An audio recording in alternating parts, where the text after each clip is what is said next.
Hello indie game fans! Turn-based tactics and strategy games are a favourite of my wife since she has all the time in the world to think and deliberate, so this one goes out to her. Starting with The Iron Oath, a pixel art turn-based tactics game utilising a hex grid where you control a roster of adventurers and go forth exploring a dark fantasy world. This has an open world structure with 9 regions and 50 hubs to visit, where cities can be overtaken, destroyed and rebuilt, while factions can emerge, rise and fall. Take control of your own guild, establish dominance in the world, and manage your roster since they will age, retire and die, both of old age and in combat. Very Darkest Dungeon in inspiration, and of course, the high-bit pixel art has to be a highlight.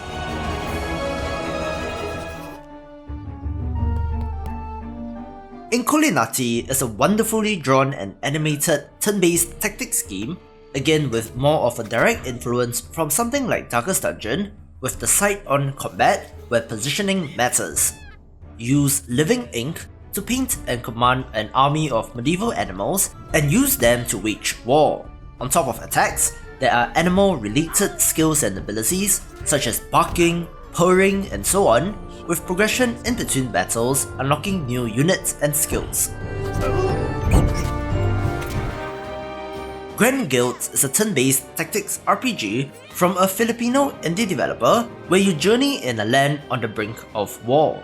The unique aspect is the merging of the deck building elements into a tactics game, which could be quite interesting, but otherwise this is a typical high fantasy setting. However, each party member has their own special ability as well as their own unique role in the party, whether it be tank or support, with a narrative structure that could potentially be interesting. Broken Lines is set in an alternate history version of World War II, about 8 soldiers who crash-landed behind enemy lines and their subsequent struggle to find a way home. This is Frozen Synapse-like in structure, with a fixed planning phase and real-time execution. Each character is unique and has their own personality, with there being moral and narrative choices that you have to make. This is more focused on the story, and the setting seems to be relatively unexplored in the genre.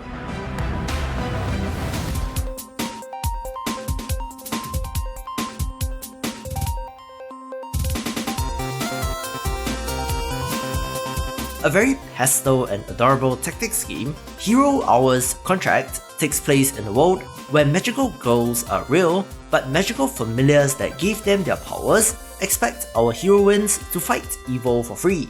As such, battle brainless zombie hordes in the day and unionize and negotiate for better pay at night, in what is perhaps a not so subtle jab at the games industry.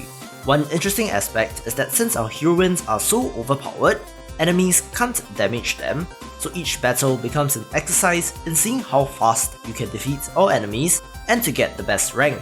Pretty awesome art style, so one to look forward to. The original Xenonauts was an unashamed tribute and evolution of the original XCOM games, which diverged in design as compared to the more popular Phyrexis series, but Xenonauts 2 is an interesting piece of design as well. Rather than being a straight sequel, this instead takes place in an alternative timeline where alien interference prevented the Cold War from ending, and the world is still teetering on the edge of a nuclear war, substantially raising the stakes in addition to, the whole alien invasion threat and all that.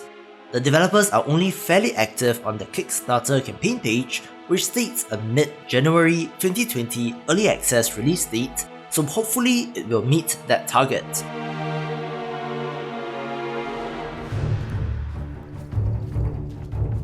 Iron Danger is a steampunk fantasy tactics game crossing golems and automatons with ogres and dwarves, but as seen by the bar at the bottom of the screen, you have control over time, allowing you to rewind up to 5 seconds, and as such, it kind of turns into a tactics game with real-time elements, which I find quite interesting.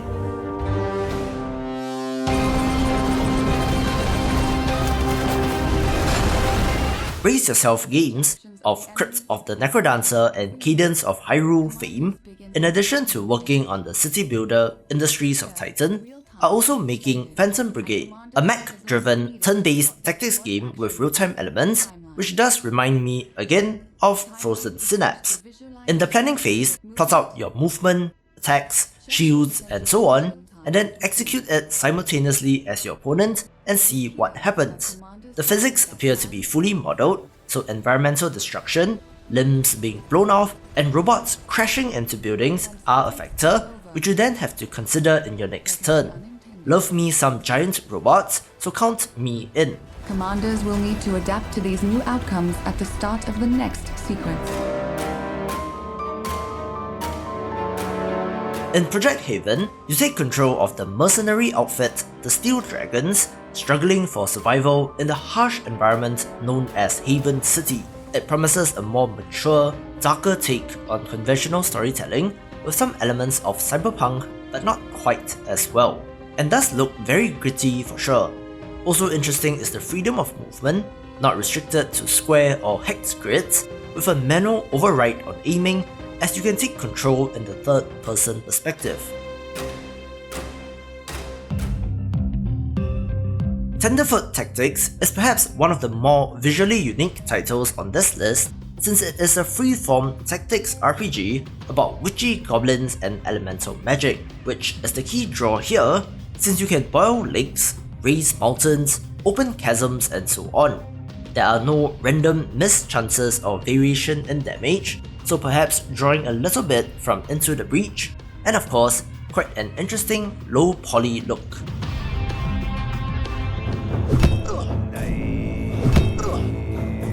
The Way of Wrath is a story-driven turn-based tactics game that certainly reminds me of the Banner Saga. Square grids in this one with character customization and, interestingly, survival game elements, since you can explore an open world, hunting, fishing, and gathering materials to reinforce your base, manage your people, maintain morale, and forge your own story in this harsh environment. I have previously covered Wintermoor Tactics Club, since this is a cozy, hand-drawn tactics game that is set in a high school where the entire school erupted into a snowball fight. There are atypical high school cliques, such as the Psychic Detectives, but I really just love the look of the game. Still slated for a 2019 release on paper, perhaps we will see this in December? Just a quick note, if you are new here and enjoyed the video so far, be sure to subscribe and check out the Discord channel while you are at it. Here's to more indie gaming coverage, so back to the video. If you think that there are way too many elves and aliens in turn-based tactics games, then End State should be of interest. A modern military one of these, take control of a mercenary company and track down and take out rebels and gangs at the behest of your paymasters. The expected features are present, with destructible cover, bullet penetration, ballistic modeling, equipment and operative customization, and even a strategic layer to manage your missions. But what looks most interesting to me are the stealth game elements.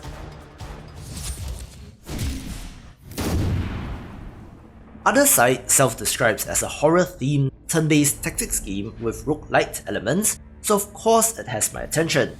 Train your daughters in fighting against the encroaching darkness as they level up, unlock skills and endure traumatic experiences throughout the course of their deadly mission. There is permadeath, but certain situations will require you to sacrifice your daughters, and there's something called memories which you can collect from defeated enemies that are used to boost your stats.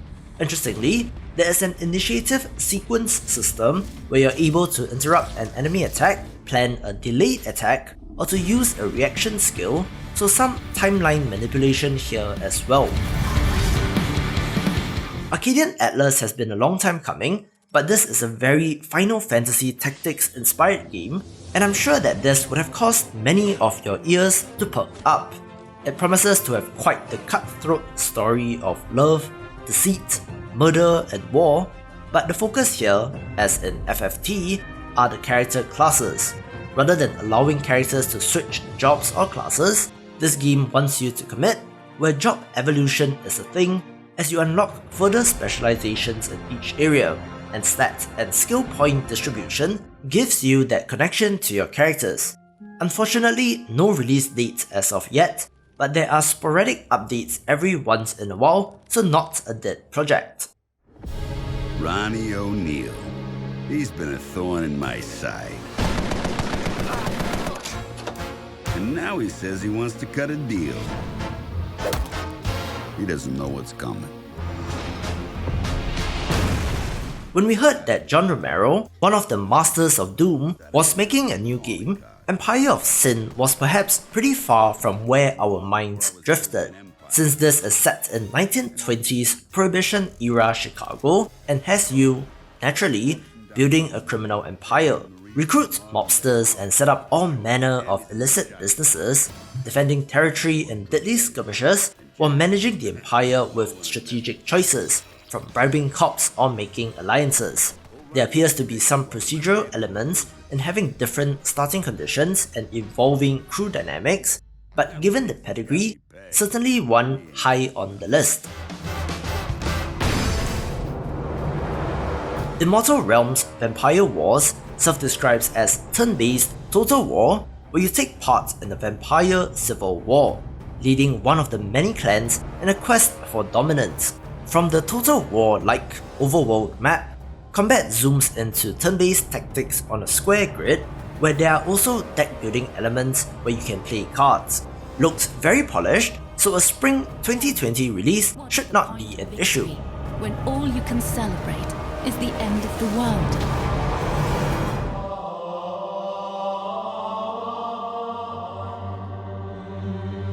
ALDER'S Blood is a stealth tactics game set in a grim, dark, Victorian Western universe where it is all about avoiding and setting up ambushes of your own, which seems to be best described as Bloodborne meets XCOM. Lead your party of hunters on a quest to kill your god with, I assume, eldritch overtones, where you have to hunt down nightmarish monsters, fight off the darkness, and keep an eye on humanity as well, since evil lurks in the hearts of men. Very cool art style, which seems to be a lot more attractive in promotional art and cutscenes as compared to combat, and this was successfully kickstarted recently, so hope to see it launch soon.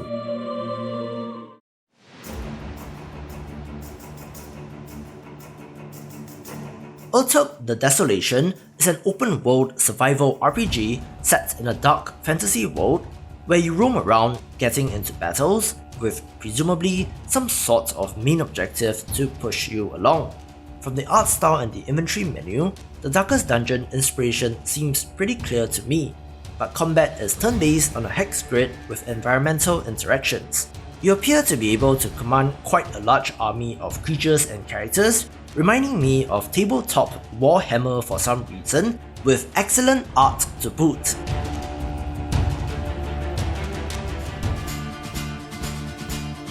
The follow-up to the excellent Metroidvania ALDER'S story is, surprisingly, Fey Tactics, a colourful tactics game that again looks to draw from Final Fantasy Tactics. I see a little bit of Fel Seal Arbiter's Mark in this, but should be pretty good given the pedigree, though not much information is available at the moment.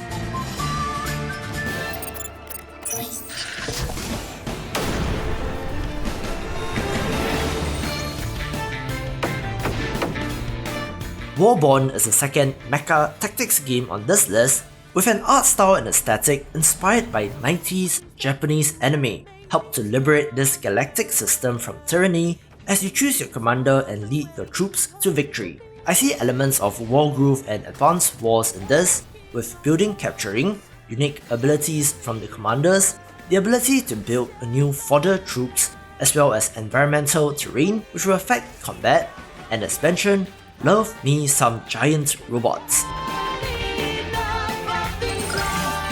Okay, this is Tactical Breach Wizards. It's a small-scale tactics game where you play as a team of wizards in modern-day tactical gear, breaking into drug dens and terrorist hideouts and stuff like that. So on the left here is the Riot Priest, that's one of the two wizards we have for this mission, and her signature ability is Charge, which I can use to this guy through a window. Tactical Breach Wizards is the latest upcoming title from Suspicious Developments, creator of Heat Signature and Gunpoint, and it's a small-scale tactics game where you play as wizards in modern-day tactical gear, having to breach and take out rooms of hostiles, so think Harry Potter meets Rainbow Six. In addition to guns and grenades, wizards, naturally, have a variety of spells at their disposal, from Force Push, Lightning and Necromancy, and interestingly, this will be a story-driven game with no roguelike elements, no strategy layer or base building, which is a distinct change from recent trends.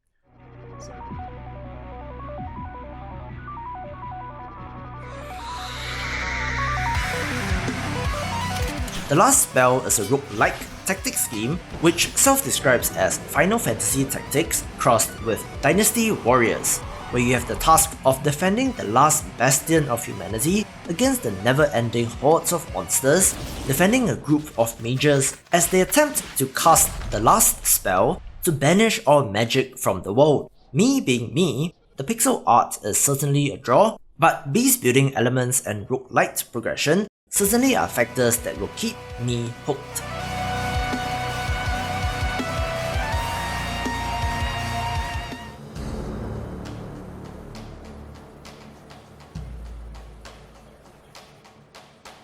First revealed at the 2019 PC Gaming Show at E3 this year, Songs of Conquest is a pixel art strategy game that is said to be inspired by Heroes of Might and Magic, one of my all-time favourite series from my childhood, which is unfortunately rather dormant under the watch of Ubisoft.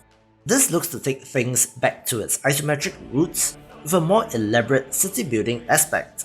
Of course, the eye candy is what I'm here for, but another example of an indie game trying to tackle a classic series that the IP holders don't want to make, which just increases my love for these developers.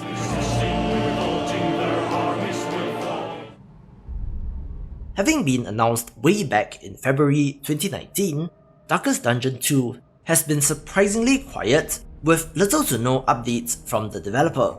However, that has not stopped me from being so excited for this, given how much I love the original. But what we do know is that this leaves the hamlet and is more about an arduous journey, taking inspiration from At the Mountains of Madness and with a completely different metagame structure.